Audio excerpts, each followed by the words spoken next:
Chapitre 26. La véritable fraternité blanche universelle est la dernière prédiction du maître Peter de Nov. Pour pouvoir expliquer tout ceci, il va falloir aller assez loin dans les explications et toucher des choses qui sont perturbantes au niveau de la psychologie humaine. Je le sais. Et je sais que pour bon nombre d'entre vous, il sera très difficile d'entendre ce que j'ai à raconter. Pourtant, c'est le travail de tout initié que d'apporter une connaissance qui vous permettra d'éviter certains pièges et de contrôler un peu mieux votre vie et d'aller vers quelque chose qui vous emmène vers la lumière, vers l'amour, vers le pouvoir de vivre et d'exister et de continuer à exister dans ces temps troublés. Car ces temps sont troublés, bien plus que troublés, terriblement troublés. Et notre temps d'aujourd'hui nous emmène vers une catastrophe dont vous ne pouvez pas imaginer la puissance et les conséquences sur votre existence. Sachez que si vous êtes une famille de 7 personnes, dans peu de temps, quelques mois ou quelques années, au lieu de 7, vous serez 4. Puis le jour d'après, au lieu de 4, vous serez 2. Et le jour d'après, vous serez seul. Car avec les connaissances que vous possédez actuellement, vous allez tout droit vers une catastrophe terrible que vous ne pouvez même pas imaginer. Cela fait partie des prédictions du maître Peter de Nov et je vais revenir dessus en détail, vous donner les tenants et aboutissants pour que vous puissiez véritablement comprendre les choses. Pour cela, il faut déjà essayer de comprendre notre situation actuelle. Et là, évidemment, déjà, je vais choquer énormément de personnes. Car nous allons en même temps vers une terrible situation, une terrible guerre, d'une terrible violence, d'un terrible chaos, mais en même temps, tout est parfait. Vous êtes merveilleux, vous êtes fantastique, vous savez tout, il n'y a rien à vous enseigner, le monde est parfait, la société est merveilleuse. Voilà où on en est. Et ceci s'est développé en une espèce de pathologie grave. Pour vous donner un exemple, hier j'ai rencontré une dame, une Espagnole, astrophysicienne. Alors évidemment, quand je rencontre une astrophysicienne, un peu par hasard, c'est une amie qui l'a invitée là où je suis, bon, on commence à discuter astrophysique, évidemment, je veux dire, c'est normal. Moi, j'ai un cerveau en ébullition qui cherche toujours à poser des questions, à coincer les gens pour voir quelle est leur véritable réponse, à les emmener plus loin dans leur retranchement, pour pouvoir soit les aider, soit m'aider moi-même en découvrant des choses que je ne connais pas. Mais je ne vais pas discuter, to socialize, on dit en anglais, c'est socialiser, je ne sais pas comment on traduirait ça, discuter poliment. Ah, tu ne savais pas quoi hier, la France est devenue championne du monde de football. Ah, waouh, je suis tellement content. Mais quelle horreur, mais quelle horreur. C'est tellement lamentable, quelle honte. Quelle honte, il n'y a pas d'autre terme. Alors déjà, en disant ça, je ne me fais pas que des amis, hein, c'est clair. Donc avec cet ami, je lui explique, je lui dis, ah c'est marrant parce que j'ai plusieurs amis qui sont égyptologues, et les égyptologues, ils sont obligés d'avoir un discours très différent entre, par exemple, le discours officiel de l'université, et puis après quand on discute avec eux. Ils ne peuvent pas, devant moi, m'affirmer qu'on a déplacé plus de 2 millions de pierres pour la pyramide de Giza. Gizeh, on dit en français, la pyramide de Gizeh, en 12 ans, enfin, ainsi de suite, ainsi de suite. Et ils sont obligés, ils sont là. Mais non, évidemment, non, c'est une énorme stupidité, c'est incohérent, on ne peut absolument pas faire ça. De surcroît, c'est aligné sur la mesure de la planète Terre, sur le déplacement de la planète Terre dans le système solaire. C'est une suite d'impossibilités totales. Mais il faut bien comprendre que si moi, en tant qu'égyptologue, je dis le contraire de ce qui est dit dans le courant principal de l'éducation, eh ben, j'aurai plus aucune recherche financée, je n'aurai plus aucun poste d'enseignement dans aucune université, donc je suis mort, quoi. Je peux ouvrir une pizzeria. Donc je suis absolument coincé comme un rat et je suis obligé de respecter et de continuer à dire ce que le courant principal dit, parce que si je ne suis pas avec le courant principal, je n'ai plus rien. Et j'expliquais après avec cette astrophysicienne, il est clair que la science n'est plus la science. La science est une discipline qui est financée par des gens qui ont le pouvoir. Et si on ne dit pas ce que le pouvoir dit, on n'a plus d'argent, donc on n'a plus de travail, donc on n'a plus de connaissances, donc on n'a plus d'avenir, on n'a plus de vie, on est terminé. La pizzeria.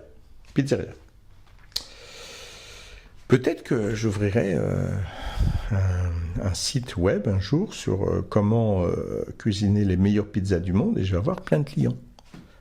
Parce que toute personne rebelle va finir dans une pizzeria. Et donc, quand je lui explique tout ça, elle est un peu surprise. Alors, je dis, ben, évidemment, je veux dire, les égyptologues, ils peuvent en aucune façon tenir des choses délirantes pour expliquer d'une façon débile des choses inexplicables. Il faut sortir de la boîte et prendre les tenants et aboutissants. En tant que psychologue, quand on travaille sur le cas d'une personne, on ne va pas simplement prendre le fait qu'elle a peur des chats.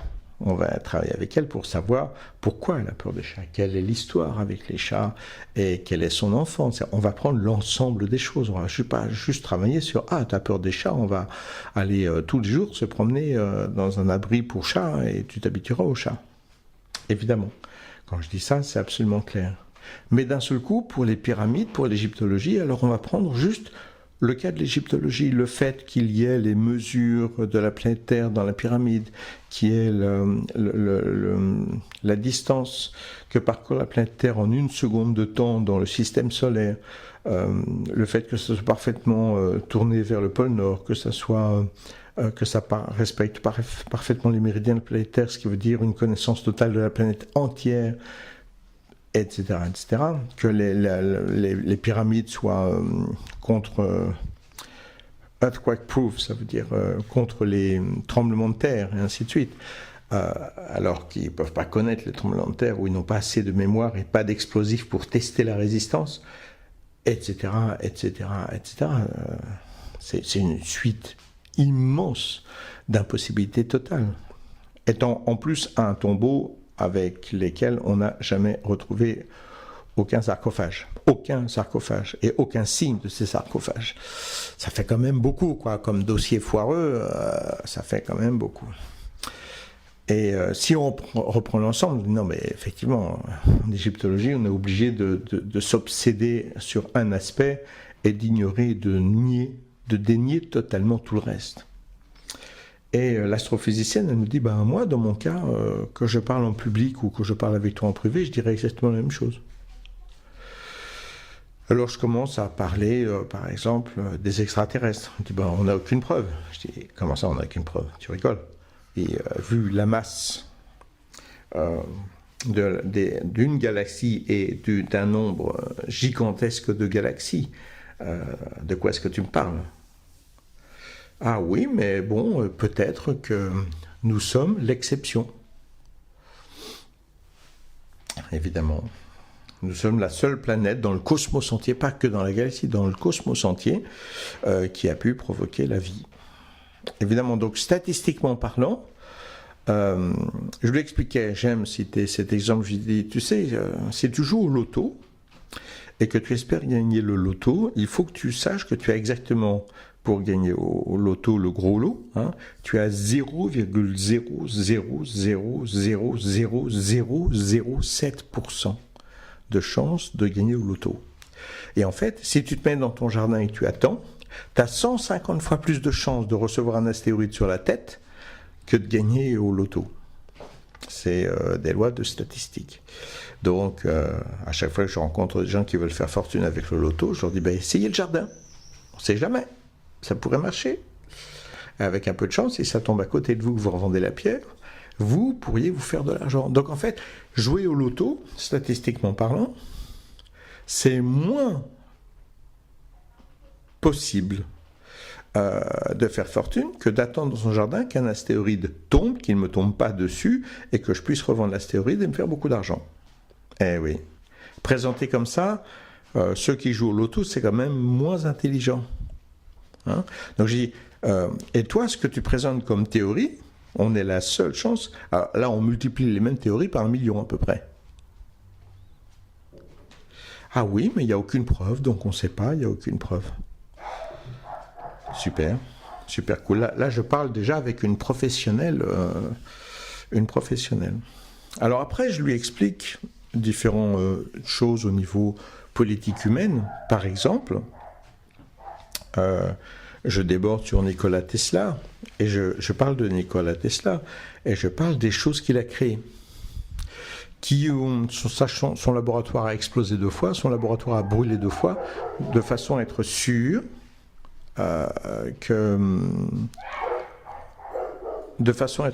que ses inventions ne seront pas produites en grande échelle.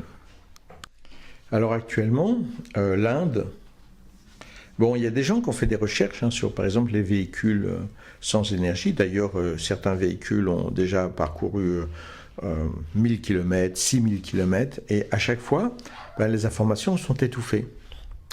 Et pour Nikola Tesla, il y a beaucoup de gens à travers le temps qui ont fait des recherches pour développer la même chose. Et ces gens, ils ont eu des accidents d'avion, ils ont eu des accidents de voiture, il y a même un groupe qui a été intoxiqué, ils sont tous morts. Pas de chance, quoi. À chaque fois, pas de chance. À mon avis, Nikola Tesla, il apporte la shkumun.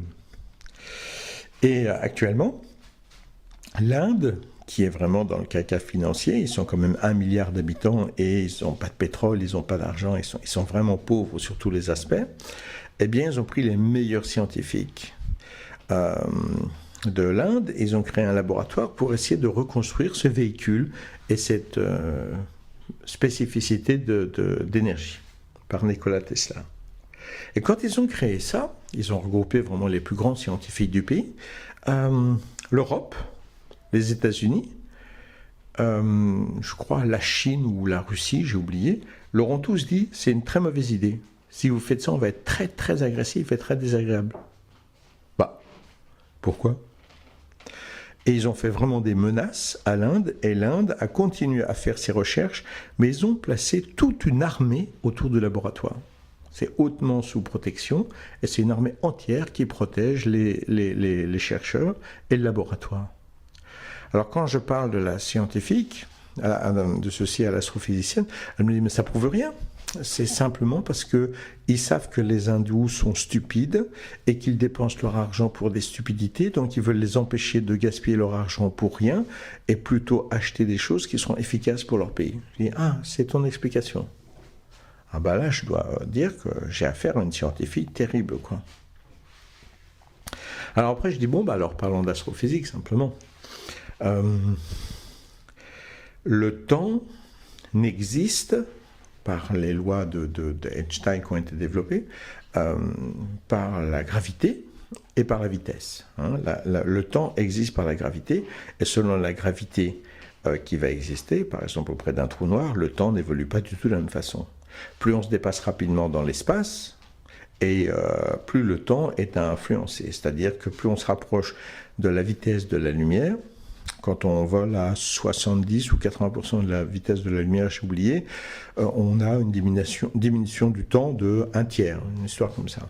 Et quand on arrive à se rapprocher de la vitesse de la lumière de plus en plus, quand on est à 99% de la vitesse de la lumière, ça doit être quelque chose comme 1 seconde passée à l'intérieur pour 1000 ou 10 000 ans à l'extérieur. Donc, le temps...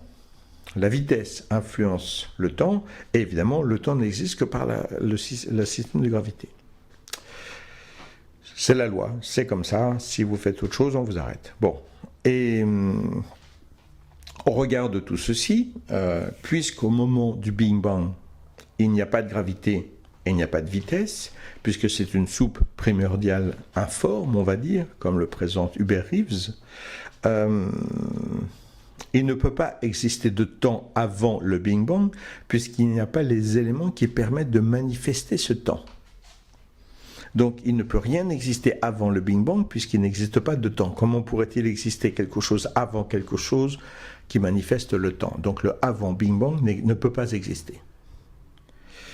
Mais en même temps, le Big Bang qui provient de rien, c'est carrément une formule magique que l'astrophysique ne peut pas accepter. Le Big Bang ne vient pas de rien. On parle d'une singularité, une singularité qui existe avant le Big Bang.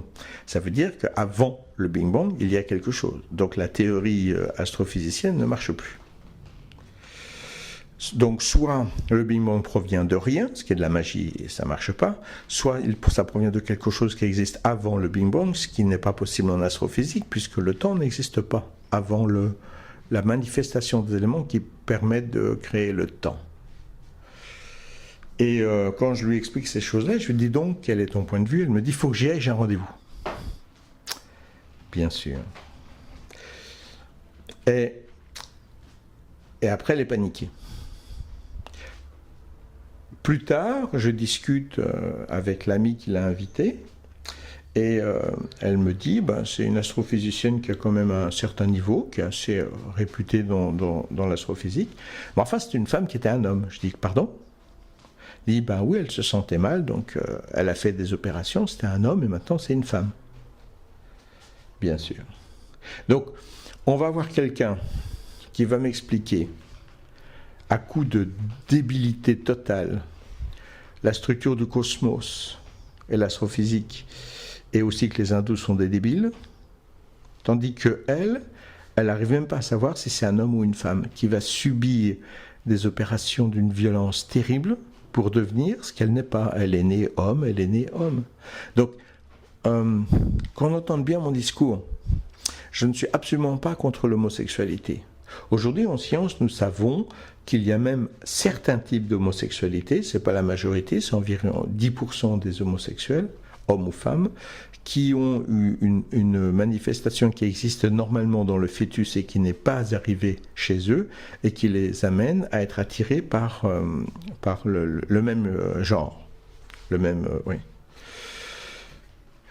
Donc, il n'y a aucunement un critère de jugement, bien, mal, et ainsi de suite. Mais de là à se placer au-dessus de Dame Nature et à subir des opérations terribles pour devenir le contraire de ce que l'on est, le genre dans lequel on est né, c'est pas exactement une référence d'équilibre et de bien-être.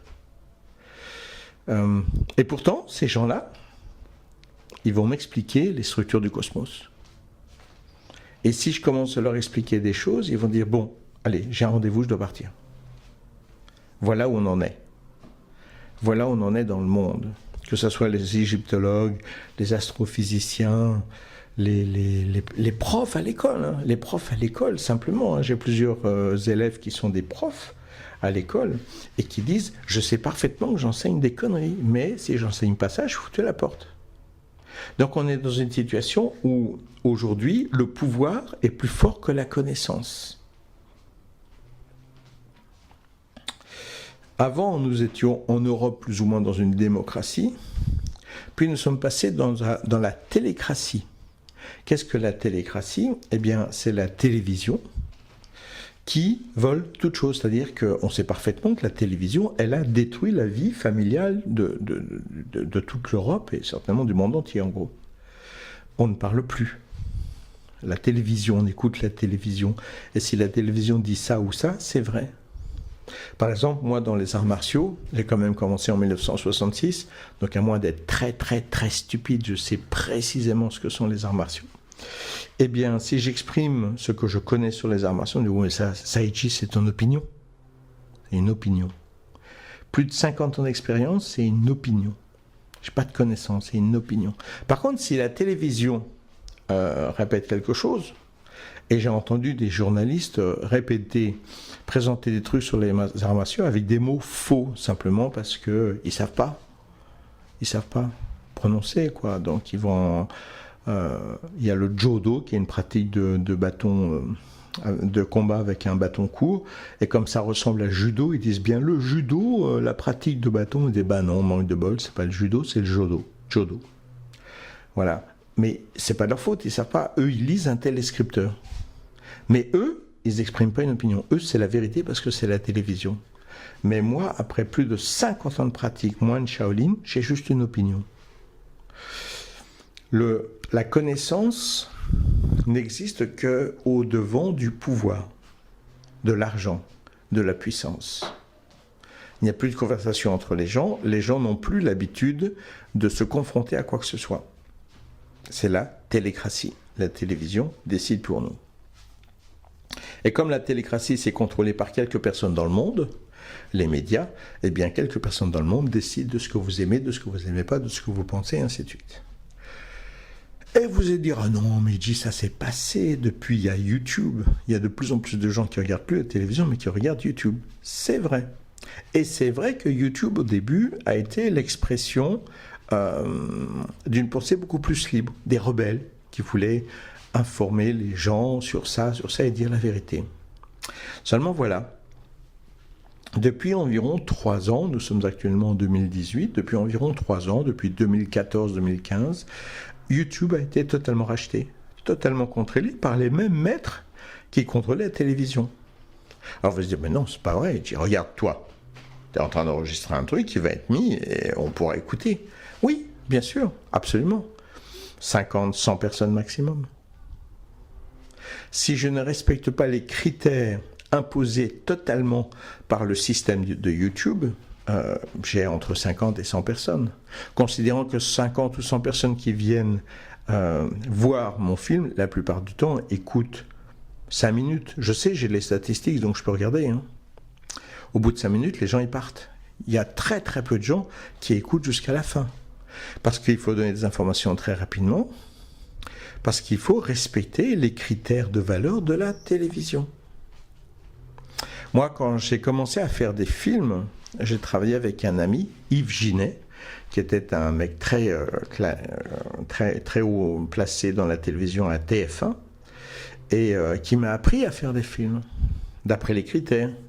Et par exemple, il me disait, une image, ça ne dépasse pas, j'ai oublié maintenant, le grand maximum, c'est 5 secondes, je crois, quelque chose comme ça.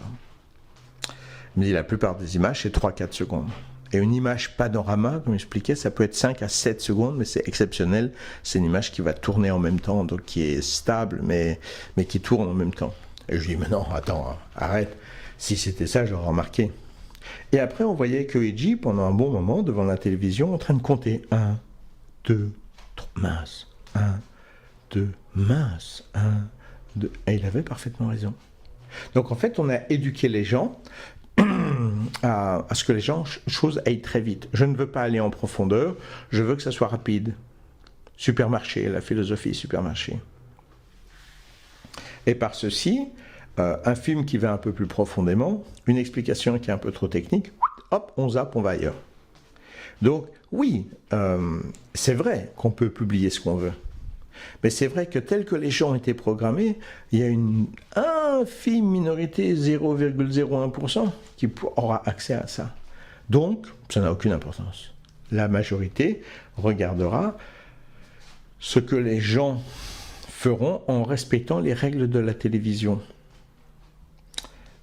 Image rapide, complètement vide, en affirmant des stupidités que tout le monde répète, et donc qui sont les bienvenus, etc., etc., etc., etc. Donc, après la télécratie, ça a été la webcratie. Web, c'est le réseau informatique, quoi. Donc c'est la webcratie. Et la webcratie, c'est exactement la même chose. Ça continue à répéter les mêmes stupidités, les mêmes débilités. À tel point qu'aujourd'hui, si je rencontre quelqu'un et que je parle avec ce quelqu'un 10 minutes, la personne est traumatisée. Il y a plein de gens qui me disent, mais parler avec toi, c'est terrible, Gilles. Tu avances des choses qui sont compliquées, qui me touchent profondément, ça me trouble. C'est trop pour moi, c'est trop pour moi. Et il faut que j'aille me reposer chez moi. Et voilà où on en est. Ils doivent aller se reposer chez eux après avoir parlé 10 minutes avec moi, simplement parce que j'ai parlé, je ne les ai pas insultés, hein. J'ai simplement parlé de choses de base sur la nourriture, sur... Il y a des gens qui me rencontrent et qui me disent, moi je suis... Ah, quel est le terme? Ils sont plus végétariens, ils sont flexivores. Ah, ils sont flexivores. Ça, c'est fantastique d'être flexivore. Parce que les végétariens ou les végétaliens sont tellement débiles qu'ils sont fanatiques. Ils mangent que des végétaux. Tandis que les flexivores, ils sont au-dessus de ça. Ils mangent ce qui se présente à eux. Ben voilà, c'est ce qu'on appelle des omnivores. Ah non, ça n'a rien à voir, je suis flexivore. C'est-à-dire que je suis tellement brillant, tellement intelligent, tellement libre, tellement merveilleux que je mange ce qui se présente à moi. Je dis, bah oui, c'est exactement la définition de l'omnivore. Ah non, je suis flexivore, c'est bien mieux que ça. Et alors avec ces gens-là, je discute avec eux, je l'ai déjà dit, mais je vais le redire, parce que je pense qu'enfoncer le clou, ça ne peut pas faire de mal. Le territoire mondial qui est à notre disposition, il y a 50% de ce territoire mondial qui est utilisé pour la nourriture. 50%. Et tous les ans, on déboise la valeur de la moitié du territoire national français, parce qu'on a besoin de plus de terrain pour la nourriture, parce qu'on est affamé. Il y a quand même 3,5 milliards de personnes dans le monde qui ne mangent pas à leur faim, qui sont affamées. Donc, alors il faut y aller, faut couper du bois. Ce qui fait qu'on détruit la planète Terre, qu'on massacre tout, mais ils sont flexivores. N'oublions pas, flexivores. Très très intelligents, flexivores. Bien mieux que végétariens ou végétaliens. Et en fait, on utilise 1% du territoire mondial pour habiter. Eh oui, pour nous, simplement, en tant qu'habitants, nous utilisons 1% du territoire mondial. En d'autres termes, si on prend tous les humains de la planète Terre entière, tous les continents, tous les peuples, et qu'on leur donne des villages avec chacun un bon jardin de 200 mètres carrés, donc quand même un beau terrain, eh bien, on met la population mondiale à l'intérieur d'un seul État. Dans l'État du Texas, aux États-Unis, on met la population mondiale. Eh oui, parce qu'en fait, on prend pratiquement rien. Ce qui prend le plus de place, c'est la nourriture. Or, si donc maintenant on parle même d'éliminer des gens, plus que 500 millions d'êtres vivants sur la planète Terre, d'après les plans de Bilderberg, et aussi envahir d'autres planètes si un jour on a le moyen, etc. Alors qu'il y a quand même un moyen beaucoup plus simple, si tout le monde se met à être végétarien, et même végétalien, plus exactement végétalien, nous n'avons besoin que de 8% du territoire mondial pour nourrir 8 milliards d'êtres humains. Et on n'est pas encore 8 milliards. Donc on récupère 42%. Donc ça veut dire qu'on récupère 42 fois la planète Terre, puisqu'on n'utilise que 1% pour vivre, pour exister. Donc si on prend 8% pour la nourriture et 1% pour l'habitation, on arrive à 9%. Reste donc, là, tout de suite, 41% disponible. On ne sait pas quoi en faire. On pourra peut-être replanter des forêts, d'ailleurs, et puis utiliser, disons, allez, 20%. On a 20 fois plus de place. On a 20 fois la planète Terre. Mais ils sont flexivores, parce que c'est beaucoup plus intelligent que végétalien ou végétarien. Je me sens tout petit devant ces révélations.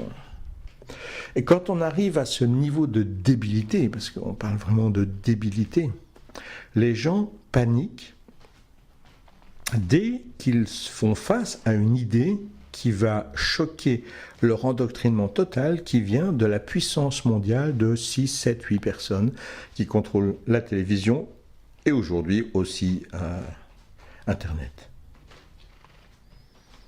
Et tout ce qui vous est répété perpétuellement des milliers de fois par jour, et par ces réseaux, et par la radio, et par vos amis, et par maintenant votre portable, il y a des maladies qui se développent avec des déformations au niveau des vertèbres cervicales, parce que les gens ont sans arrêt la tête baissée sur leur portable. Donc vous avez des vertèbres, des disques vertébraux défoncés par votre portable, mais vous n'êtes pas influencé parce qu'on vous matraque à travers votre portable. Non, évidemment, non, c'est tout à fait logique. C'est comme l'astrophysicienne homme-femme qui sait tout sur le cosmos. Et on a amené l'humanité à un niveau de débilité terrible. Terrible. Ça veut dire aujourd'hui que lorsque je discute avec quelqu'un, la plupart des gens ne peuvent pas m'affronter en conversation plus de 10 minutes et elle est hyper branchée une demi-heure. Après, soit ils sont en colère la plupart du temps, ou soit c'est trop pour eux. Alors il leur faut 2 ou 3 mois pour assimiler. Eh bien, on va aller loin avec tout ça, hein. Donc on a amené l'humanité à un niveau de débilité totale. Si on regarde l'argent, maintenant, l'argent n'existe pas. C'est une convention qui a été établie, mais ça n'existe pas. Les États-Unis, ils ont une dette du PIB mondial, 3 fois le PIB mondial. C'est pas grave, ils vont imprimer d'autres billets, c'est pas un problème. Parce que les dollars ont ce pouvoir magique d'être illimités. C'est le dollar pétrole qui a toutes les valeurs. Sauf qu'on ne sait pas actuellement que les Chinois, qui sont quand même 1,5 milliard, ils refusent maintenant de payer en dollars. Ils payent directement dans leur monnaie. Donc par ceci, le dollar pétrole est en train de se cracher complètement. Et cela va avoir comme conséquence un écroulement total de l'argent dans le monde entier. Le jour où il y a un écroulement total des valeurs totalement hypothétiques de cet argent, il ne reste plus rien sur ce monde. Ah oui, parce que du jour au lendemain, en disons 3-4 jours, une semaine maximum, l'armée n'a plus de salaire, la police n'a plus de salaire, l'électricité n'a plus d'argent, tout disparaît. Vous avez peur d'une guerre nucléaire avec les Chinois ou les Russes qui vont vous envahir, mais croyez bien, l'écroulement financier, c'est une guerre 1000 fois plus puissante et qui frappera tous les coins du monde en moins d'une semaine. Et ce sera une guerre civile terrible. The Walking Dead, c'est la rigolade à côté. Parce que les Walking Dead, au moins, ils sont cons. On les voit arriver. On les voit arriver. Tandis que d'avoir des humains sans loi, ni foi ni loi, sans intelligence, ils massacreront tout pour vous voler un pot de choucroute ou un peu de pétrole. Préparez-vous à mourir. Et lorsque l'on prend les prédictions du maître Peter de Nove, la dernière prédiction du maître Peter de Nove, c'est exactement ça. Nous arrivons à la fin d'un monde parce qu'il n'y a plus aucune forme d'intelligence. Aucune forme d'intelligence. Et sans vouloir être arrogant. D'ailleurs, il y a des gens qui m'ont contacté, qui m'ont dit « Iji, ton canal, c'est fantastique, c'est merveilleux, ça a transformé ma vie, mais je suis atterré de voir le nombre de personnes qui suivent. » Il y a pratiquement personne qui disent « Ben oui, c'est comme ça. » C'est un des critères qui prouve bien que j'ai raison. Il n'y a plus rien. Et si en plus, on cherche à regrouper des gens qui sont intelligents, ensemble, il n'y en a pas beaucoup déjà, ça devient une secte. Donc il faut les arrêter, les massacrer. Pour moi, j'étais la bête noire en France. Hein. Je suis un démon, je suis un monstre, je suis un pédophile, je suis tout ce qu'on veut. Tout ce que je peux faire de négatif, je fais, quoi. Je suis un démon. Et au regard de tout ceci, et parce que j'ai protégé des réfugiés dans un pays, réfugiés africains, je me suis retrouvé en prison. 1 an de prison, 1 an de torture. C'est d'ailleurs comme ça que je suis devenu aveugle. Je suis diabétique, donc c'est une double rétinopathie proliférante, diabétique. Donc c'est une pathologie tout à fait classique du diabète, mais le problème, c'est qu'elle a totalement explosé en prison, puisque j'étais maltraité, j'étais affamé, je n'avais pas assez d'insuline, puisque je n'étais pas en prison en France. Au moins en France, j'ai été ensuite emmené à la santé, où ma santé est revenue, d'où le terme de la santé, c'est pas stupide, parce que c'est vraiment un hôpital, une prison d'accord, mais un hôpital. Quand je suis arrivé, j'étais à l'article de la mort. Et étrangement, dans ces prisons, vous avez toutes les petites racailles. Les petites racailles, c'est les gens de 20 à 40 ans, grosso modo, qui sont les mêmes esclaves de la télévision, sauf qu'ils ont regardé à leur façon et ils se sont dit, j'ai pas envie de travailler toute ma vie pour être un esclave, donc ils décident de voler Et ils volent aussi bien leur belle-sœur, leur frère, leur grand-père, le prisonnier d'à côté, c'est la petite racaille. Et puis vous avez des gens d'une quarantaine d'années, 50 ans, et ceux-là sont des durs, vraiment des durs. Eh ben, je peux vous dire quelque chose de très traumatisant, certainement pour vous, si vous pouvez accepter cette idée. Ces gens-là ont plus de valeur morale que tous les petits trous du cul que je rencontre dans la société. Eh oui, ce sont des gens, pour la plupart, de valeur, d'honneur, qui ne trahissent pas un ami, en qui vous pouvez avoir totalement confiance, qui m'ont aidé, qui m'ont sauvé la vie dans plusieurs situations où j'étais à l'agonie dans les prisons. C'est des durs, ils ont peur de rien et ils ont de la valeur morale. Eh oui. Pourquoi ? Parce qu'ils viennent d'une plus ancienne génération et aussi parce qu'ils ont décidé d'être contre le système en étant forts et puissants. Donc ils ne sont pas influencés par le système. Ils ont une valeur totalement différente. Ils n'ont aucun lien avec les valeurs de ce monde. Les petites racailles de 20, 30 ans, oui, c'est juste des rebuts d'un système qu'ils adorent totalement, même s'ils disent le contraire. Mais les durs de 40, 50 ans, 50 ans, croyez bien, ils ont totalement un autre système. Et ce sont des gens de valeur.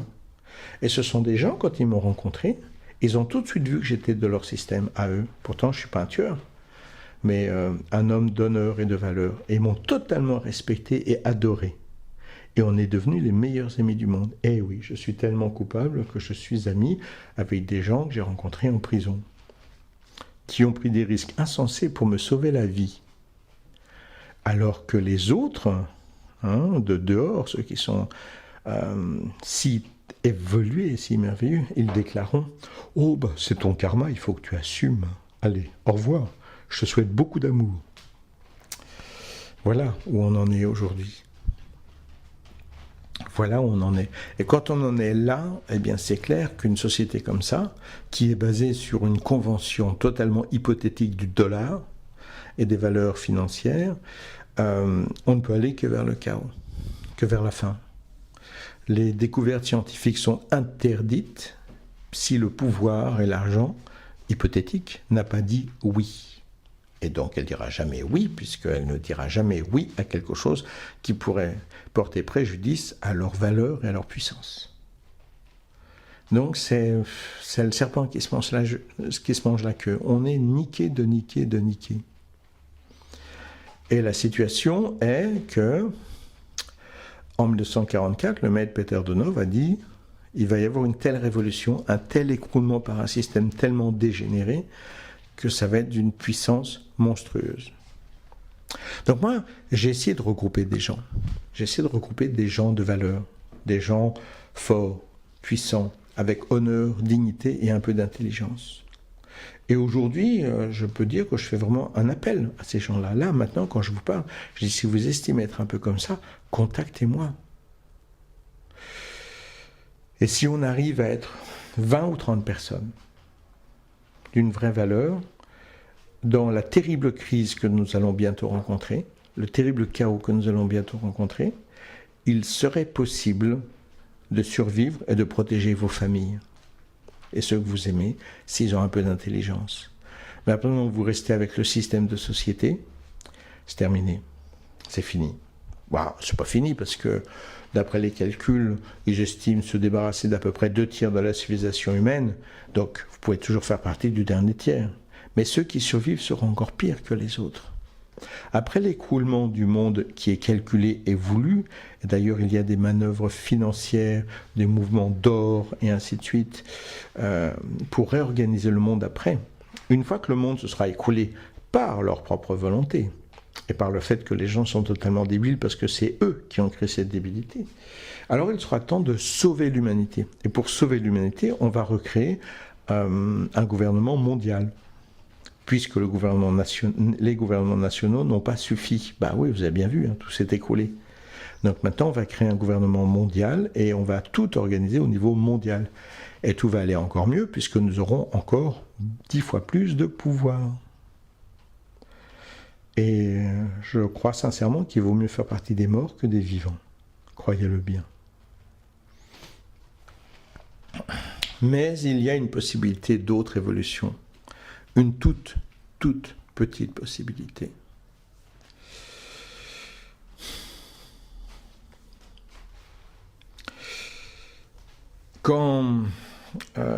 Puisque j'ai donné le titre de la véritable fraternité blanche universelle, pourquoi est-ce que je parle de la véritable fraternité blanche universelle? Parce que je parle d'êtres humains qui sont véritablement dans une essence spirituelle, pas dans une association. Le Bonfim a créé la FBU, Fraternité Blanche Universelle. C'est une association. Aux lois de 1901, puis après vous avez la FBUI, la Fraternité Blanche Universelle immobilière. Eh oui, ça... Donc on peut deviner un peu tout ce qui se passe par derrière. Enfin bon, c'est l'association de gens qui sont intéressés à toutes les valeurs de cette société, même s'ils chantent le contraire. Il y a le pouvoir, il y a la décision. Je me souviens un jour qu'il y avait une assemblée générale et on m'avait dit, mais l'assemblée générale, c'est que pour des gens de tel niveau. Je dis absolument pas. Une assemblée générale d'une association, ou même quelqu'un de l'extérieur, il a le droit de venir et d'écouter. C'est la loi, c'est comme ça. C'est la loi de transparence de toute association, loi de 1901. C'est pour ça que ça a été créé comme ça. C'était pour contrer tous les groupements religieux. Donc, oui, vous pouvez avoir une association, vous ne payez pas d'impôts, mais loi de transparence totale. Mais la FBU, elle va se placer au-dessus de tout ça. Hein? Ceux qui vont participer à l'Assemblée générale ne sont que les élites. Et moi, je me souviens que quand j'ai entendu parler de ça, j'étais au Bonfim, j'étais à l'Assemblée générale. Et là, le leader, il a fait signe à 3 frères de me mettre dehors. Et Blagost, qui m'aimait beaucoup, avec qui j'étais très ami, qui était la secrétaire personnelle du maître Omram, elle s'est levée, elle a croisé ses bras, et les 3 sont assis, et j'ai écouté l'Assemblée générale, où effectivement on ne parlait que d'argent, que de pouvoir, et ainsi de suite. Ouais. Parce que toute association aujourd'hui se fait à travers des gens qui, même faisant partie d'une école comme celle du Bonfim, écoutent la télévision et YouTube toute la journée. Ce sont des marionnettes du système. Avec un peu plus de connaissances, c'est vrai, mais ce sont des marionnettes du système. Pouvoir, hiérarchie, etc. Encore une fois, je me souviens de ce frère qui m'a rencontré et qui imitait complètement Maître Omram, qui n'arrivait pas à mettre 2 phrases l'une derrière l'autre, parce qu'il avait toujours besoin de respirer. Ah oui, ah ça alors depuis, oh oui, oui. Alors depuis combien de temps suivez-vous l'enseignement du Maître Omram? Oui, oui. J'ai dit, bon, moi ça doit faire, je ne sais plus, cela, 2 ans, 3 ans. Je dis, alors il m'a dit, ah oui, oui, moi ça fait 38 ans, ou 35 ans, j'oublie. Ah oui, oui. 35 ans, ah, merveilleux, merveilleux. Vraiment. Et je lui ai tapé sur l'épaule et je lui ai dit, bah oui, il y en a qui sont plus rapides que d'autres pour apprendre. Allez, ciao. Et je suis parti, il était outré. Outré, parce que... Quoi? Donc tout ça, c'est le protocole de pouvoir, de cinéma, d'arrogance qu'on va trouver partout. Quand on parle du Christ, Jésus-Christ, Christos, hein, il faut bien comprendre la chose d'une façon claire. Le mot Jésus, qui n'existe pas d'ailleurs, hein, en hébreu c'est Yeshua, et Yeshua, c'est Yod He Shin Vav He, 5 lettres. Les 5, c'est le symbole de l'être humain. Et au milieu, il y a le Shin. Et le Shin en hébreu ressemble un petit peu comme un espèce de bateau, un contenant quelconque. Et autour, nous avons Yod He Vav He, qui est ce qu'on appelle Hachem en hébreu. Hachem, c'est le nom saint. Baruch Hashem Anitov. Grâce au saint nom, je me sens bien. Et puisqu'on ne sait pas comment prononcer le tétragramme, avec respect, avec correction, donc ce sont les 4 qualités divines qui sont incarnées à l'intérieur de ce bateau central, le Shin. Et donc le nom Jésus, Yeshua, ça veut dire l'incarnation des qualités divines. Ensuite, le Christ, ça veut dire Christos. Christos, ça veut dire celui qui est oint. Celui qui est oint, c'est celui qui a reçu l'huile magique qui permet de recevoir ces qualités divines. c'est pas un titre, je suis le seul au monde, c'est une manifestation du résultat d'une évolution spirituelle. Mais quelle est cette huile? Quelle est cette huile? D'où vient cette huile? Eh bien, cette huile, elle vient de vous-même. C'est-à-dire que vous avez des hormones, vous avez des hormones qui tournent autour de votre cerveau, dans le liquide céphalorachidien, et qui, au bout d'un moment d'extase, au bout d'un moment de transfiguration, Jésus était le maître de la transfiguration qui ne pouvait pas être compris de là où il se tenait au moment où il enseignait. Cette transfiguration va transformer son ADN, va transformer tout, et il va être oint par une huile qui existe en lui, qu'il va sécréter, et qui va descendre sur tout son corps pour transfigurer chacune de ses cellules et de son ADN. Et cette huile va descendre le long de la colonne vertébrale pour inonder le corps entier de cette huile particulière, de cette illumination totale qui va toucher vos cellules, qui va toucher votre ADN, qui va reprogrammer l'ensemble de votre ADN, sachant que 90% de votre ADN actuel n'est en aucune façon utilisé. Donc disponible à toute reprogrammation lumineuse. Ça, c'est la définition du véritable nom de Jésus-Christ. Donc ce n'est pas le Fils de Dieu, c'est celui qui a été oint par l'huile magique et qui devient l'extension de son Père céleste. Ça n'a rien à voir avec Marie qui a fait l'amour avec personne et qui se retrouve enceinte. Moi, personnellement, je suis Joseph, j'ai quand même 2 ou 3 petites questions à poser. Sachant aussi, et ça personne ne le sait non plus au niveau historique, renseignez-vous, que lorsque Marie et Joseph sont ensemble, il faut savoir que Joseph, il a quand même 70 ans, avec une Marie qui est jeune. Donc là, en plus, il reçoit Marie quand elle est très jeune. Hein. Donc on va critiquer Mahomet, dans le Coran, qui a sa dernière femme, j'ai oublié son nom maintenant, c'est pas très grave, qui a 9 ans quand il se marie avec elle, mais il est quand même un gentleman, il fera l'amour que quand elle a 12 ans. Ah, vous voyez, ça va quand même bien. Mais bon, Joseph et Marie, c'est pas loin comme histoire, hein, parce qu'elle arrive, elle est très jeune. Quand elle a 20 ans, lui, il a 70 ans, mais je dis pas qu'elle arrive à 20 ans. C'est un fait historique. On peut vérifier. Donc, la présentation de Joseph et Marie, le gentil couple, et ainsi de suite, renseignez-vous au niveau historique. Ah oui, je sais, ce que je dis est insoutenable. Insoutenable.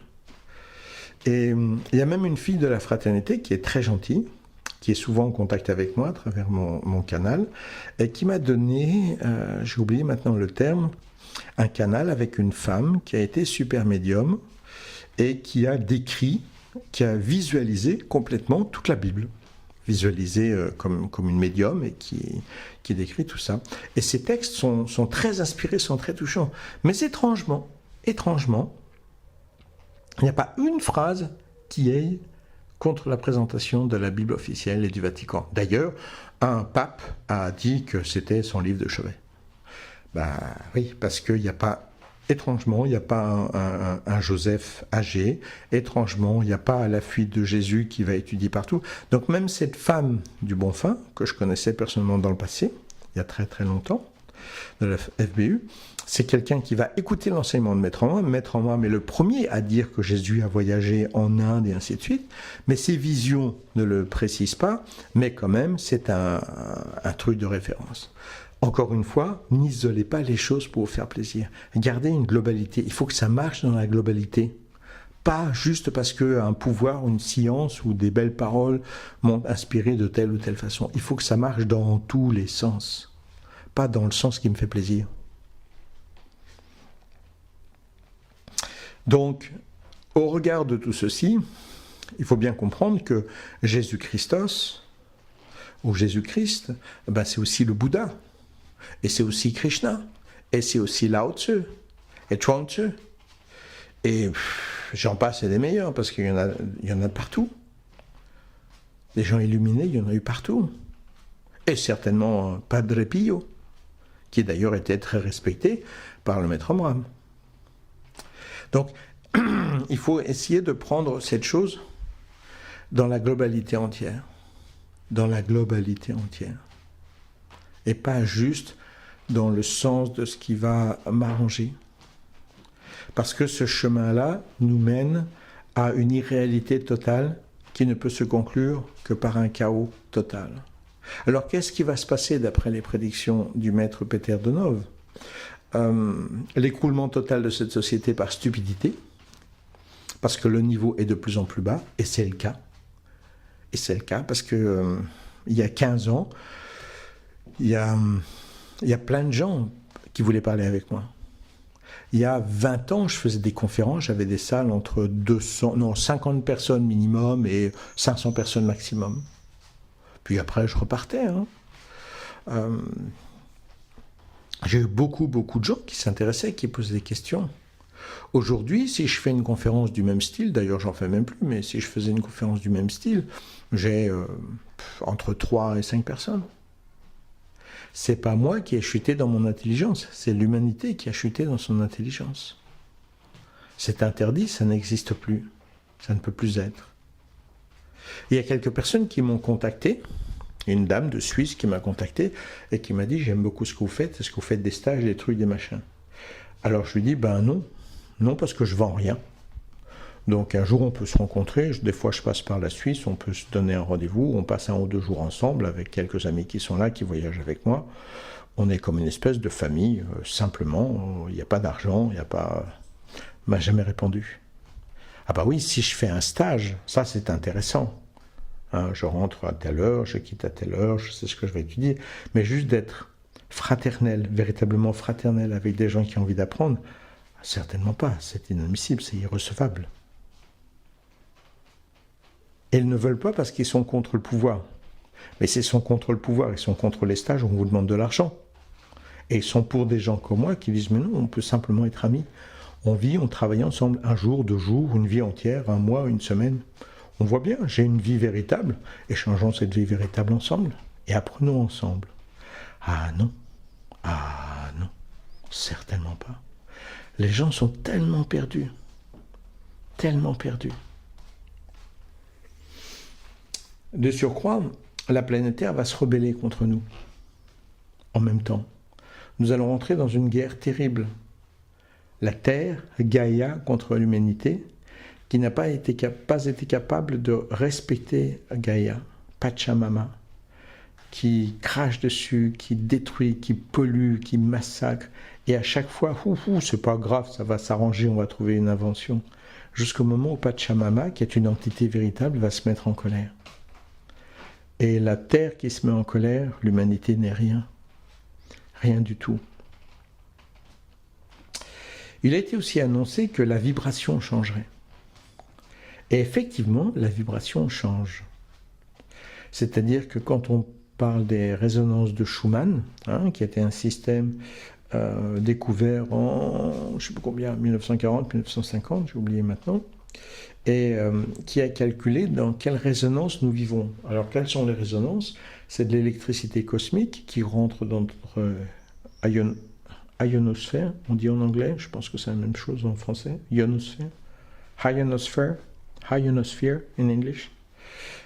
Et quand ça passe cette barrière particulière, ça se change en éclairs, et ces éclairs vont résonner à l'intérieur de notre caisse de résonance de vie, et vont faire vibrer la planète Terre, comme une cloche. Et ça fait vibrer la planète Terre à un taux de 7,83 Hz, donc 7 vibrations, 0,83 par seconde. Et cette vibration est très très stable, ou fut très très stable. Et à tel point que dans l'espace, par exemple, quand on a envoyé des cosmonautes, on s'est aperçu que les gens sans cette vibration devenaient fous. Donc ils ont été obligés de construire des machines qui vibrent à 7,83 dans les vaisseaux, de façon à ce que l'être humain ne devienne pas fou sans ces vibrations particulières. Donc ça veut dire que notre intellect, notre vibration biologique est totalement adaptée à cette vibration qu'on ne sent pas, mais qui est là perpétuellement. Or, en 2012, principalement, on dit dans prédictions, les prédictions de Teotihuacan, moi je connais des Olmecs, des Mayas, voilà, calendrier Maya, qui est en réalité un calendrier Olmec. On dit que le soleil va exploser, que la Terre sera brûlée. Or, 2012, finalement, on était là, ça s'est très bien passé. Eh bien, pas tant que ça, puisqu'en fait, à partir de 2012, des vibrations du soleil ont changé, envoyant une électricité très différente sur la planète Terre et amenant les vibrations à s'élever. À tel point qu'aujourd'hui, nous tournons à plus de 100 Hz. 100 Hz au lieu de 7.83. Ce qui est je veux dire que de 7,83 on monte à 10 ou 12, c'est déjà de la pure science-fiction. Aujourd'hui, on est à 100 Hz. 100 Hz avec un refus total d'évoluer, de devenir de plus en plus intelligent. Et là, on va vers un désastre total. Total. Toute transformation qui n'est pas suivie intelligemment, c'est un chaos total. Par exemple, quand j'apprends aux gens déjà à être végétariens, je leur dis dans le végétarisme, il y a 2 étapes. La première étape, c'est d'arrêter de manger de la viande. La deuxième étape, c'est d'apprendre à le manger correctement. Parce que si vous mangez que des pâtes et de la purée pour économiser de l'argent, vous allez être très malade. Donc, il faut s'adapter à la transformation. C'est pour ça qu'il y a beaucoup de gens qui vous disent si vous êtes végétarien, vous êtes malade. Si vous appelez végétarien d'être puritovore et patovore, évidemment, vous allez tomber malade. Mais si vous mangez correctement, plus de vitamines, ainsi de suite, vous dépensez beaucoup moins d'argent que d'acheter la viande, vous mangez des choses naturelles, mais il faut s'adapter au végétarisme et encore plus au véganisme, c'est clair. On ne peut pas changer comme ça. Nous, actuellement, nous sommes dans une vibration terrestre qui a considérablement changé, mais avec des gens qui sont de plus en plus débiles, de plus en plus limités, de plus en plus fanatiques sur la télécratie et la webcratie. Alors, on avance encore plus vers le désastre et vers l'insulte contre Gaïa, contre Pachamama. Notre système humanitaire ne peut que s'écrouler par le système financier qui est un chaos total, la violence, la guerre, la pollution, et en plus, la Terre, elle va commencer à ne pas apprécier du tout et elle va vraiment se mettre en colère. Et là, c'est sûr que vous, poursuivant le système de la planète, des valeurs de la planète ou des non-valeurs de la planète, je te nique et je t'encule et je me prends un maximum. Ce que vous ne savez pas, c'est qu'ils vont tous faire la même chose. Ça va faire très mal. Une guerre civile sans argent, sans pouvoir, sans autorité, ça va être terrible. Terrible. Terrible puisque chacun cherchera à massacrer l'autre. Et la seule possibilité de survie, c'est la fraternité. C'est pourquoi je dis, si vous êtes intelligent, si vous êtes capable de comprendre qu'il est temps de réagir, n'hésitez pas de me contacter. Je ne vais pas mentir, on n'a rien. J'ai absolument rien. Parce que y a quelques personnes qui travaillent avec moi et qui voyagent avec moi de temps en temps, mais ils sont 3, 4, 5, après ils partent, ils reviennent. Je n'ai pas un groupe où je pourrais dire nous avons suffisamment de pouvoir, de fraternité, de solidarité pour avoir une chance bien supérieure aux autres de survivre. Non. Mais peut-être que ça pourrait arriver. Ces dernières années, j'ai passé mon temps à visiter des groupes, parce que je ne veux pas être le chef, donc des fraternités, des groupes, et partout, c'est le système de pouvoir, c'est le système de chantage, c'est le système... Alors pour comprendre encore plus cette chose-là, il faut encore toucher 2 autres aspects. Le premier aspect, c'est un aspect d'extraterrestre.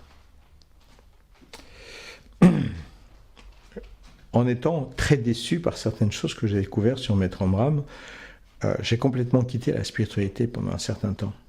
Je me suis tourné en travaillant pour différents gouvernements et j'ai appris des choses absolument extraordinaires. J'ai vécu des choses extraordinaires par rapport aux extraterrestres. Chose que je n'ai pas encore beaucoup exposée maintenant, mais j'ai décidé de commencer à l'exposer sur mon canal aussi, en faisant un autre sujet par rapport aux extraterrestres. Donc ça va être publié, ou c'est déjà publié, ou ça va être publié en même temps que ce chapitre, plus ou moins. Et en faisant tout ce travail, j'ai découvert la même chose. La même stupidité, la même débilité, la même irresponsabilité. j'ai été payé pour détruire des choses qui ne devaient pas être en accès aux humains de façon à ce que aucun humain n'ait la moindre possibilité d'avoir accès à des connaissances qui lui permettraient de s'éveiller et de contrôler son évolution. Chose contre lesquelles je me suis rebellé, ce qui fait aussi que je suis devenu un monstre, un diable qui mérite la prison. Je suis pédophile, monstrueux, diabolique, je mange les enfants et les rats, et ainsi de suite. Et j'ai découvert des choses. Dans les choses que j'ai découvertes, c'est que les planètes extraterrestres à haute civilisation, qui sont capables de venir nous rendre visite et de nous observer, ne veulent pas détruire notre civilisation, même si nous allons vers la destruction.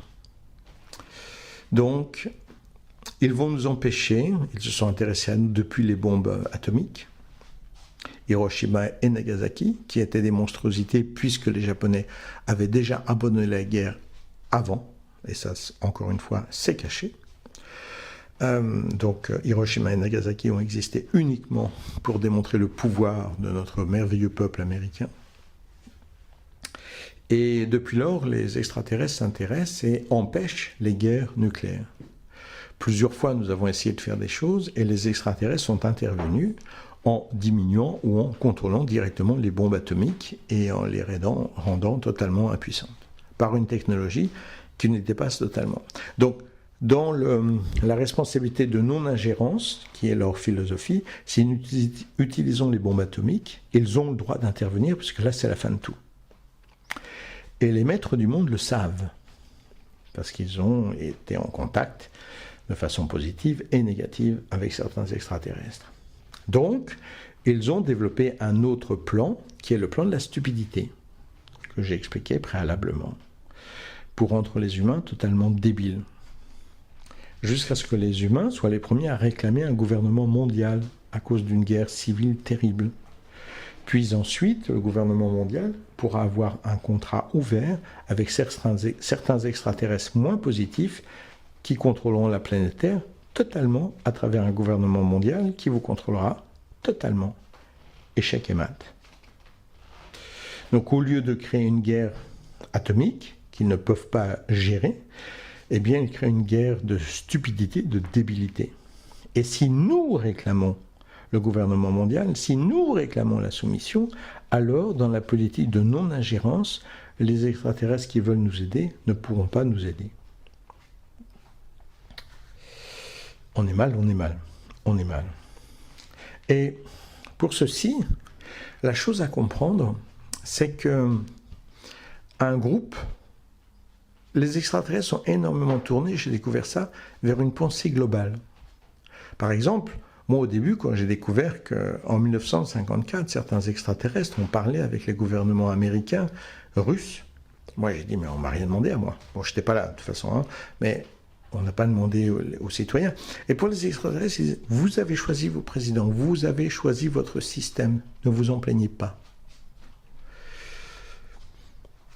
Il y a un système de globalité, de conscience globale qui est très très importante chez tous les extraterrestres. En tout cas, ceux qui ont évolué positivement, qui ne sont pas dans un système de hiérarchie, mais dans un système de démocratie totale où chacun a sa voix. Et nos gouvernements, nous les avons voulus. Notre système, nous l'acceptons. Donc, c'est notre responsabilité. Toutefois, si on réussit à un moment à être 30 ou 40 et à se comporter différemment et à affronter différemment certains événements qui vont arriver, alors, puisque nous manifestons une pensée de groupe, il est fort probable que si la Terre agonise, certaines personnes seront emmenées pour vivre ailleurs. Et vous allez dire, attends, Ichi, là, qu'est-ce que tu me racontes comme connerie? Tu es en train de me dire que les gentils extraterrestres, ils vont venir nous sauver? Ouais, en gros, c'est ça. Si on présente quelque chose qui a cette valeur-là, mais t'es complètement débile, Ichi. Bah ouais, mais toi, t'es encore plus débile, parce que si tu crois qu'il y a un avenir dans l'humanité que nous avons actuellement, bah t'es 10 fois plus débile que Ichi. Donc je suis d'accord que le coup d'être sauvé par les extraterrestres, c'est léger, hein. C'est léger, je suis d'accord. Mais le coût de survivre sur cette planète, c'est 10 fois plus léger, 100 fois plus léger. Parce que tout est joué. Et si vous avez un peu d'expérience et que vous avez cherché à discuter avec des gens, vous voyez parfaitement aujourd'hui qu'on ne peut plus discuter avec les gens. C'est terminé. C'est fini. Si on dit la moindre chose qui contredit le plan national, mondial, d'Internet et de la télévision, on est moins que de la merde. Et si vous observez ça un petit peu, eh ben vous dites, effectivement, là on est mal. L'enseignement du maître Peter Donov, c'est un enseignement samouraï. C'est un enseignement samouraï. La vie était difficile, il fallait travailler dur. Le lever de soleil, c'était à 3 heures de marche du camp de base. Il fallait marcher la nuit, tous les matins, et ainsi de suite. Il y a une voie de perfection, de non-compassion par rapport à mes défauts, et ainsi de suite. On doit être intransigeant par rapport à son cheminement. Ça n'a rien à voir avec les New Age. Rien à voir. C'est très samouraï. Malheureusement, je ne suis pas en contact avec la Bulgarie, même si je suis allé, parce que j'ai découvert que les élèves de Bulgarie sont devenus des fanatiques, qui ont figé l'enseignement du maître Peter Donov, comme les catholiques ont figé l'enseignement de la Bible. Et évidemment, ça ne nous mène à rien, encore une fois. Combien difficile il est d'emmener les humains vers la liberté lumineuse. Alors, quand on voit cette transformation des vibrations, des résonances de Schumann, il est très intéressant de savoir que nous avons pu enregistrer, d'une façon tout à fait officielle, 2 vaisseaux d'une taille proche de la planète Terre, qui se sont approchés du Soleil, qui ont développé un espèce de plasma gigantesque, un courant entre eux et leur vaisseau, leur planète, sachant qu'en étant si proches, ils auraient dû être réduits en cendres en quelques fractions de secondes. Mais c'est pas ce qui s'est passé. Et les gens qui ont vu ça, il y a pas mal d'années, ont dit ils font le plein. Ils utilisent un espèce de plasma solaire pour voyager, ils font le plein. Ce qui était logique comme conclusion. Sauf que depuis que ces 2 choses se sont passées, la résonance magnétique du Soleil a totalement changé avec les résonances de Schumann qui sont accélérées. Donc en fait, on peut imaginer autre chose.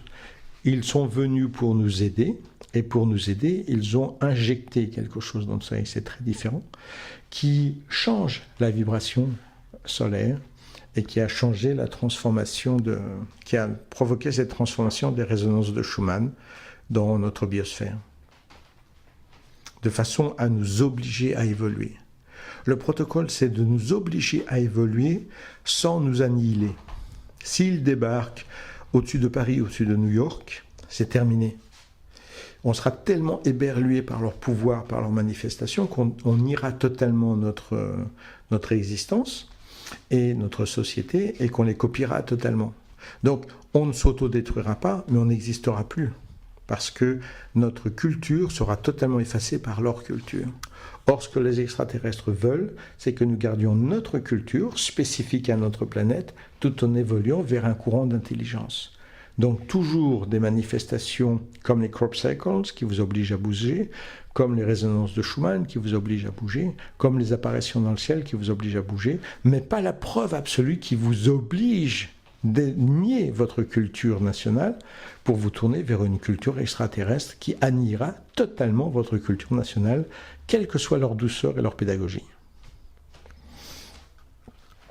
Donc ici, tout se rejoint, les extraterrestres, la prédiction du maître Peter Donov, et ces résonances de Schumann qui s'accélèrent, comme les gens sont totalement contrôlés et refusent de surfer sur ça, alors c'est une bombe à retardement. L'argent est une bombe à retardement, le pouvoir, la hiérarchie est une bombe à retardement, la télécratie et la webcratie est une bombe à retardement, et le changement des vibrations est une bombe à retardement. Et je ne crois pas sincèrement qu'il y ait une porte de sortie pour la masse. Je crois que des choses terribles vont arriver. Quand est-ce qu'elles vont arriver ?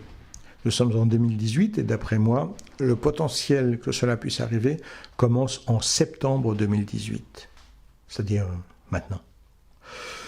Et d'après mes calculs, Ce sont des calculs où j'additionne tout par rapport au champ vibratoire, par rapport à l'argent, par rapport à l'évolution, et l'involution de l'intelligence et l'évolution des résonances, et ainsi de suite. Je dirais au maximum 2022-2023. Et là, je suis très très optimiste. À mon avis, ça arrivera avant. Donc, on est dans le caca, les petits cœurs, franchement. Quand j'ai commencé à travailler avec mes guides, on doit toucher un aspect spirituel aussi, évidemment. J'ai cherché à connaître le nom, et le nom fut Ophim. Ophim, ça veut dire les boulangers. Et quand on regarde l'enseignement du pain, tel que la paneurythmie, qui est basée sur pan, qui est l'origine du mot pain, panneau, pané, ainsi de suite, qui est ce symbole que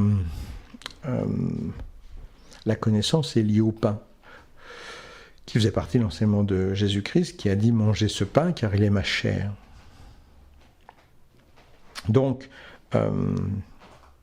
le fait que les guides qui n'est pas un guide, mais qui est un groupe de guides, soit mes guides, ceux qui me parlent à moi directement, Ophim, les boulangers. En sachant que l'enseignement du maître Pété Denov traduit en français, ça fait partie de petites revues qui s'appellent les grains de blé. En sachant que les crop circles, qui enseignent toute la sagesse et la présence des extraterrestres d'une façon homéopathique, ça se fait dans le blé, avec lequel on fait le pain. Ophim. Ophim. Cette sagesse que nous devons acquérir, ce pain divin que nous devons acquérir. Mais il y a d'autres choses que l'on peut comprendre. Si l'on prend l'arbre séphirotique, l'arbre de vie, dans Okma, Okma, ça veut dire la sagesse. C'est-à-dire le contraire de tout ce que j'ai décrit jusqu'à présent. Non pas ces débilités contrôlées par le pouvoir et l'argent, mais la sagesse divine, Okma, avec Iya, N-I-A. Iya, c'est la conscience divine, le contact avec cette conscience divine. Et une chose très importante à savoir, c'est que dans pas mal de langues, après, la dégénérescence, ça a été de mettre Iya à la fin d'un mot pour marquer la possession. Je prendrais quelque chose de très très simple dans une vieille langue, kato, qui veut dire un chat. Et katia veut dire mon chat. Mon chat. Donc iya à la fin veut dire, comme on a en espagnol, en italien, et ainsi de suite, mia, la mia mamma, par exemple. Et il faut savoir que l'ange, la lumière Iya de Okma, de la sagesse, ne veut pas dire posséder. Si je dis Katia, cela veut dire c'est mon chat. Mais ça veut dire aussi tout ce qu'il fait, j'en suis responsable. S'il a besoin d'aide, je suis là. Ce n'est pas la manifestation de posséder, mais c'est la manifestation d'être responsable. Qui, avec la dégénérescence de notre société, est devenu « ça m'appartient ». Non, ça ne m'appartient pas, je suis responsable. S'il y a quoi que ce soit qui arrive, venez me chercher. S'il y a un problème, j'en suis responsable. Sa nourriture, j'en suis responsable. C'est très différent de l'évolution de société qui a fini par tourner ça comme « ça m'appartient ». Iya veut dire, grosso modo, comme Pachamama. Je suis en contact avec le divin, je comprends le divin, je vibre au divin, et je suis responsable de l'humanité. Seulement, voilà, si ce que je protège, ce que je nourris, ce que j'éduque, me crache dessus, et ainsi de suite, il y a un moment où le Iya peut se fâcher. Et puis, il y a les anges de Okma, de la sagesse divine. C'est presque tout en haut de l'arbre séphirotique. Et les anges s'appellent Ophanim. Oh, c'est rigolo. Ophim, Ophanim. Il y a juste un raccourci au milieu, presque comme si il y avait un petit surnom sympa, quoi. Un raccourci. Alors, Ophanim, si vous cherchez sur le dictionnaire, vous verrez, ça veut dire bicyclette. Vous dites quoi? bicyclette, je comprends pas. Et en fait, c'est simplement parce que Ophana, ça veut dire roue, une roue. Ophanim, les roues, c'est donc, ça peut être résumé par bicyclette. Parce qu'effectivement, sur une bicyclette, il y a au moins 2 roues, des fois même plus. Ophanim, ça veut dire les roues. Les roues de la sagesse, les roues de la réincarnation, les roues d'une planète, du cosmos, les roues des chakras qui sont en nous. Chakra, ça veut dire roue, exactement la même chose. Parce que tout est géré par ce cercle qui peut se tourner à notre avantage ou à notre désavantage. Cela fait partie de la sagesse de Okma. Et si l'on ne comprend pas ça, notre roue se tournera en tourbillon diabolique, destructeur. Et là où nous allons actuellement, il ne reste plus rien. Plus aucune forme de dialogue, d'échange, d'éducation, d'avoir le pouvoir. Quand on parle de la roue du karma, je fais quelque chose et après je vais affronter ce que j'ai créé. Non pas en subissant, mais en agissant contre les choses que j'ai nourries négativement précédemment dans le passé. La roue de la réincarnation, la roue des chakras, ce sont des roues de pouvoir pour agir vers le bien, vers la lumière, vers l'évolution, vers l'amour divin, vers la roue supérieure du cosmos, de l'infini. Okma, la sagesse. Iya, les frères responsables de la planète. Il y a longtemps, il y avait sur la planète Terre des humains très dégénérés. Et nous allons dire que par intervention extraterrestre, mais il y a très très longtemps, une autre race a été créée qu'on a appelée la famille de Iya. Non pas parce qu'ils venaient posséder la planète Terre, mais parce qu'ils venaient être responsables de la planète Terre. On les appelle aussi les enfants de Dieu, en opposition aux humains qui sont les enfants des hommes. Et la famille de Iya s'est incarnée sur Terre il y a très longtemps, en grand nombre, même minorité devant la planète Terre, mais quand même en grand nombre, pour éduquer les humains. Mais le contrôle de la stupidité, des superstitions, des religions et de toutes ces choses décadentes ont amené les Iya à se faire massacrer, à se faire brûler sur le bûcher, à se faire couper en morceaux, à se faire... Et aujourd'hui, ces Iya sont encore sur Terre. Mais ces Iya sont devenus schizophrènes, paranoïaques. Parce qu'ils ont appris au fond d'eux-mêmes, parler, être différent, c'est se faire couper en morceaux, c'est être brûlé sur le bûcher. Et c'est ce qui se passe encore aujourd'hui maintenant. J'ai été mis en prison, j'ai été torturé, j'ai perdu mes yeux, simplement parce que j'étais coupable d'aider et d'être différent. Ah oui, aussi parce que j'étais le gourou d'une secte horrible où les gens étaient torturés, fouettés, massacrés. J'ai même torturé 2 personnes dans ma cave. Ouais. Sauf qu'on n'a jamais trouvé les 2 personnes et que j'avais même pas de cave. Mais ça fait rien, c'est pas grave. Ce qui importe, c'est de répéter les insultes. C'est de répéter l'esprit négatif. Eh oui. Donc la seule chose, et je ne le nie pas, dans laquelle j'étais tout à fait coupable, c'est que j'ai mis une gifle. Quand je mets une gifle sévère, franchement. Donc c'était une bonne gifle. Et pour ça, j'ai été condamné à 1 an de prison.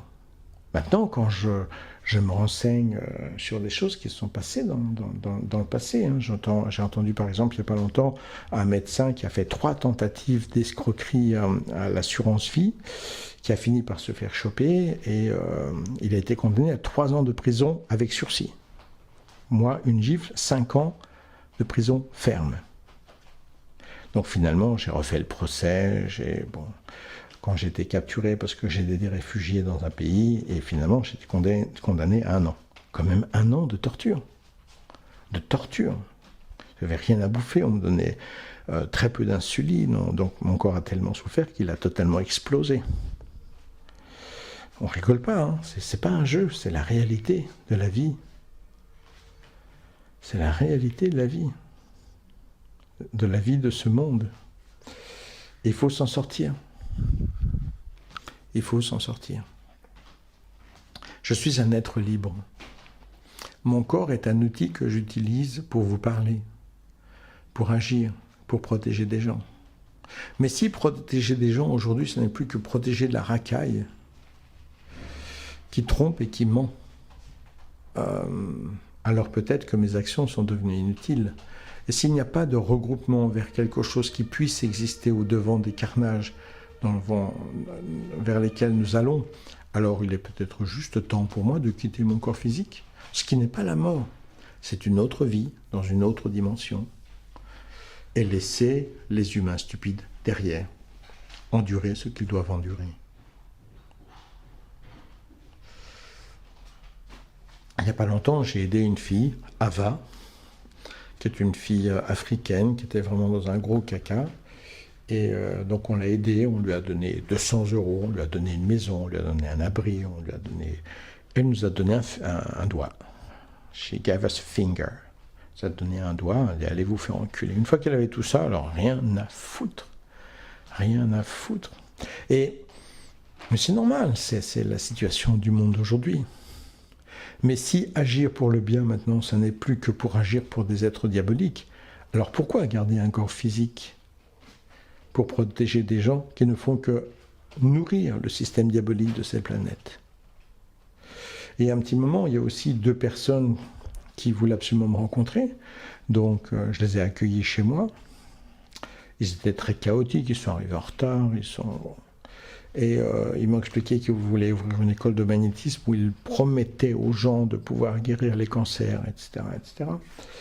Et ils sont arrivés, les 2 puaient la cigarette, donc je leur disais, ils mangent de la viande. Donc je leur disais, déjà, avant de guérir les cancers, on va essayer de travailler sur des choses de base, quoi. Et le fait que j'ai parlé de ces choses-là, ça les a rendus fous furieux. Parce que moi, ce que je veux, c'est le pouvoir, c'est la reconnaissance. Et il y en a un des 2 qui était libre, et je devais faire un voyage au Portugal avec tout un groupe. Je dis, si tu veux, tu viens, hein, t'as rien à payer, t'es le bienvenu. Enfin si, tu paieras ta part du camping, on va pas payer pour toi, mais t'as rien à payer d'être avec nous. Et je lui dis, je te préviens, à un moment, on s'arrête dans un camping nudiste pendant 2 ou 3 jours. Alors il m'a dit, ah non, ça je peux pas, ça c'est pas possible. Donc le mec qui veut soigner les cancers, mais il est tellement limité dans son esprit que même à poil dans un camping nudiste, c'est trop pour lui. Alors je dis, écoute, quand on sera dans le camping nudiste, il y a un camping juste à côté, il n'y a aucun problème. Tu passes 2 jours dans le camping d'à côté, on se verra de temps en temps sur la plage, et puis comme ça, tu n'as pas à être à poil. Moi, je respecte tes limitations. Je ne suis pas d'accord, mais je respecte. Hein. Je veux dire, tant pis pour toi. Et il a commencé à se fâcher, et il a fini par envoyer des lettres en disant que je voulais mettre à poil devant des gamins. Il a parlé de sa maison en disant « Je suis obligé d'arrêter Edgy qui veut se mettre à poil devant les gamins de la maison. » Ce ne sont pas ses gamins, mais des gamins de la maison. Les gens sont tellement terrorisés, tellement limités, tellement débilisés par tout ce qu'ils reçoivent, qu'ils sont prêts à tout transformer, à tout changer, à tout tourner d'une façon ou d'une autre. Mais je ne suis même pas en colère contre ces pauvres mecs. C'est des braves types, complètement. Mais ils sont pris dans un piège délirant de terreur, de mensonges, de manipulation de société. Alors, si on essaye de mettre une échelle sur tout ça, hein, si on fait une échelle de 0 à 100, 100 étant le plus difficile et 0 le plus facile, devenir illuminé, comme Jésus, devenir un Jésus-Christos, quelqu'un de oint par son propre liquide intérieur, ses propres huiles intérieures, c'est du niveau 97, 98. Hein. Soigner les cancers par le magnétisme, à mon avis, c'est du niveau, 60. Et se mettre à poil, c'est du niveau 1 ou 2. Plus manger de viande et plus fumer, plus manger de viande, c'est du niveau 1 ou 2. Pas fumer, c'est du niveau 0,2. C'est du bon sens de comprendre ces choses-là. Eh bien non. Dans notre société d'aujourd'hui, on doit être à genoux devant des incohérences débiles. Évidemment, nous sommes les méchants. Je suis pédophile et je voulais mettre à poil devant ces gamins. Bien entendu. Et les gens sont totalement persuadés, hein, parce qu'après, un des 2 mecs, il a même envoyé un message que j'ai effacé honnêtement sur mon canal, en disant toute personne qui veut recevoir toute la conversation qu'on a eue ensemble et ainsi de suite, je vous l'envoie pour démontrer que je suis un méchant, que je suis un monstre, et ainsi de suite. Or, quand ils sont venus chez moi, je les ai invités à manger, on a parlé une bonne partie de la nuit, je ne leur ai pas demandé 1 euro, ils ont dormi chez moi, etc., ils n'ont pas de sous, je les ai accueillis comme 2 frères. Et après, j'ai évité, j'ai effacé. Pourquoi est-ce que j'ai effacé? J'ai rien à cacher. Mais je n'ai pas envie de lancer des débats stériles, de débiles, pour dire que je voulais me mettre à poil devant ces gamins. Enfin, c'est n'importe quoi. Ça ne m'intéresse pas. J'ai d'autres choses à faire. Franchement, j'ai d'autres choses à faire. C'est tellement stérile, c'est tellement ridicule. Tellement ridicule. Comme je l'expliquais précédemment, le bon fin veut m'attaquer en justice parce que j'ai révélé des choses de Maître Omram. Et je dis, si vous voulez aller en justice, on ira en justice. Et je deviendrai très méchant, je passerai à la télévision, je passerai à la radio, j'exprimerai ce que la FBU fait. Si vous voulez qu'on joue à ce jeu-là, je vais jouer à ce jeu-là. Mais j'ai vraiment pas envie de m'intéresser à ça, ça m'intéresse pas. Je parle pas pour être dans des jeux de pouvoir, je parle pour apporter la vérité à des gens. Que les gens puissent réagir et sortir de cette folie furieuse. Donc, tous les gens du bon fin, tous les gens de Bulgarie, tous les gens un peu ouverts, ils devraient être là en disant « c'est fantastique, ils disent faisons quelque chose ensemble ». Eh ben non. Eh bien non, parce que le contrôle de l'humanité est développé à un tel point qu'il n'y a plus d'intelligence, qu'il n'y a plus de fraternité, qu'il n'y a plus de dignité, d'esprit chevaleresque. Et sans cela, Pachamama nous rejette. Les extraterrestres n'aideront pas. Et l'évolution sera terrible. Beaucoup de morts, beaucoup de violence, et plus rien qui reste à la fin. Si ce n'est le pouvoir et la soumission.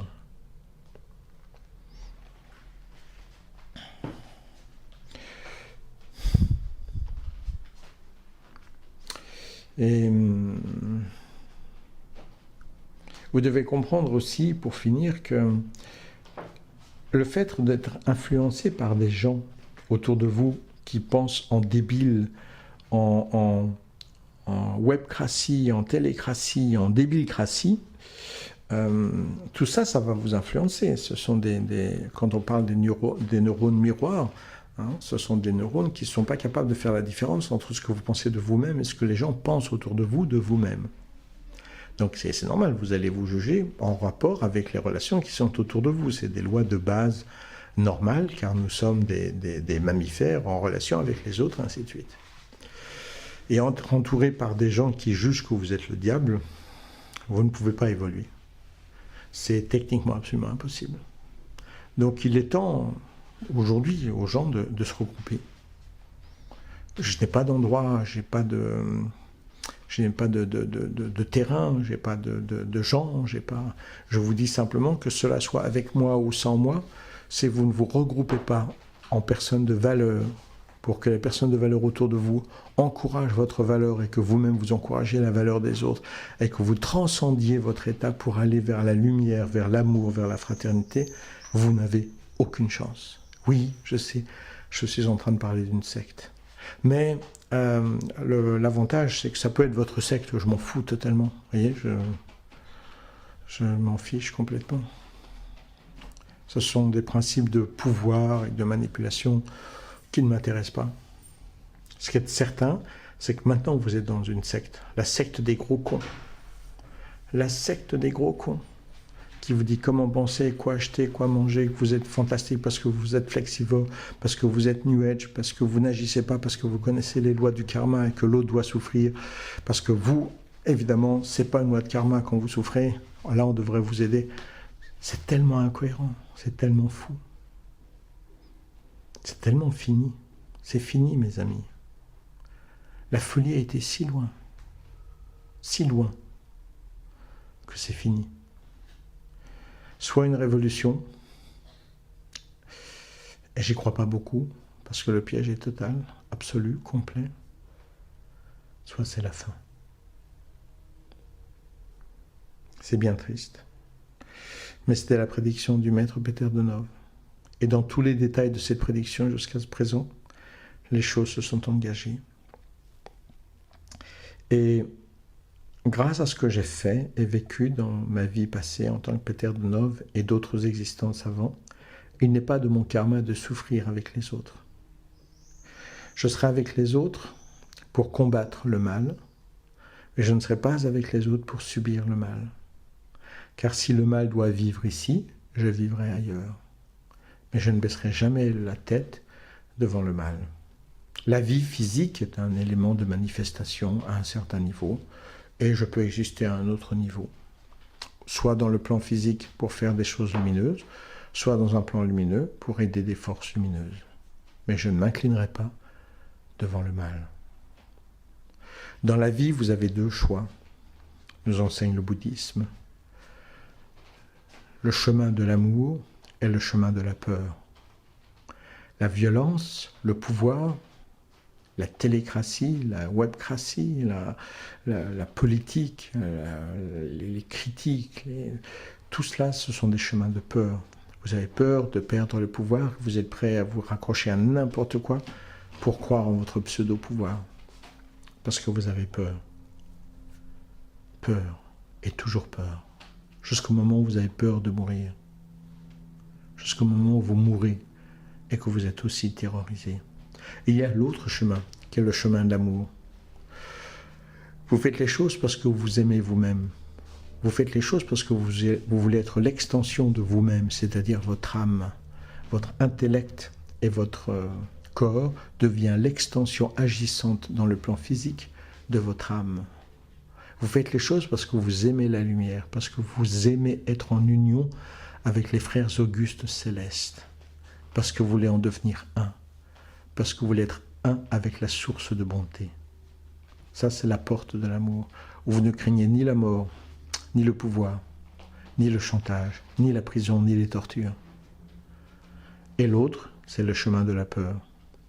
Vous exprimerez bien des pouvoirs, des violences et des mensonges pour essayer de cacher votre peur, qui continuera à vous ronger de l'intérieur, jusqu'à ce que vous mouriez de l'extérieur par les pouvoirs autres qui s'imposent sur vous, et de l'intérieur par les pouvoirs de peur qui vous dévorent de l'intérieur. Choisissez votre porte. La porte de l'amour est une porte de plaisir.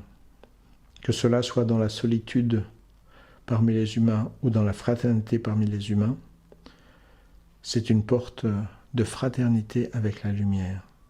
Et dans cette lumière, et par le pouvoir de cette lumière, de cette force et de cet amour, vous n'êtes jamais seul.